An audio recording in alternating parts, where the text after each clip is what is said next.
Hello বন্ধুরা, তো আজকে আমি একটু রান্না বান্নার ভিডিও দিয়েই তোমাদের ব্লগটা দেখাচ্ছি। তো প্রথমে আমি চালটাকে ধুয়ে রেখেছি ভাত বসাবো বলে, আর এখানে অল্প করে চিকেন ছিল, তো কি করবো ভেবে পাচ্ছিলাম না, তাই ভাবলাম একটু ভর্তা করে নিই। তো চিকেন ভর্তাটা রেডি করছি, আর ওদিকে হাজব্যান্ড একটুখানি ইলিশ মাছ নিয়ে এসেছিল, তো ওটাকে একটু নুন হলুদ আর সর্ষের তেল দিয়ে ম্যারিনেট করে রেখেছি। আর ভর্তাটা আমার রেডি হয়ে গেলে দেন আমি ইলিশ মাছটা চাপিয়ে নেবো। আর ওদিকে ভাতটাও বসিয়ে দিয়েছি। আর আমি না একেবারে ভাতটা করি না। তো এখানে দেখো ইলিশ মাছটা ভাজবার জন্য তেলটাকে গরম করতে দিয়ে দিয়েছি, আর একে একে করে আমি ইলিশ মাছগুলো সব ভেজে নিচ্ছি। আর ইলিশ মাছের তেলও একটু তুলে রাখবো, সর্ষে বাটা দিয়ে ইলিশ মাছের ঝাল করবো ভাবছি। তো যেটা বলছিলাম যে একেবারে কিন্তু আমি ভাতটা করি না, প্রথমে ভাতটাকে আগে ফুটিয়ে মানে চালটাকে ফুটিয়ে নিই, ফুটে গেলে অফ করে চাপা দিয়ে 10-15 মিনিট পর আবার আরেকবার ফোটাই, মানে চালু করে দিই।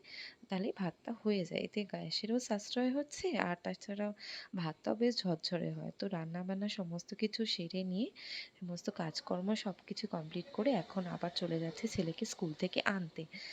আর আমাদের রাস্তার ডানকুনির রাস্তাটা ভীষণ খারাপ অবস্থা, রাস্তাটা চারিদিক দিয়ে ভেঙেছে, এদিক ওদিক গর্ত খুঁড়েছে, ভীষণ জল জমছে, অ্যাক্সিডেন্টও খুব হচ্ছে, সাধারণ মানুষের এত হয়রানি হচ্ছে কি বলবো। তার সাথে সাথে মানে যেহেতু রাস্তাটা খুঁড়েছে আর বৃষ্টি অনেকটাই মানে অনেকক্ষণই হয়নি, তাই রাস্তাঘাটে খুব ধুলো উঠছে। আর দেখো নর্দমা তৈরি হচ্ছে রাস্তার দুধারে, হাই ড্রেন নতুন করে তৈরি করা হচ্ছে। তো তার জন্য কাজ হচ্ছে আরও, মানে সাধারণ মানুষের হয়রানি বেশি। তো এখন ছেলেটাকে স্কুল থেকে নিয়ে আমরা ফিরছি।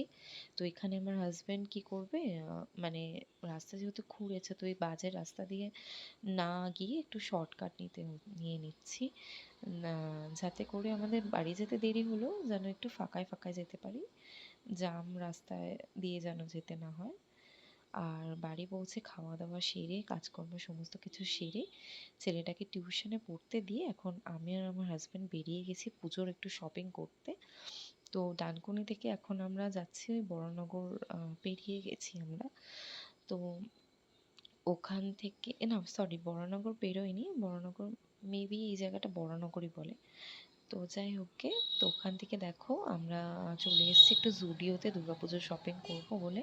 তো জুডিও নতুন কিছু কালেকশন এসছে বা পুজোর মানে আগে আগে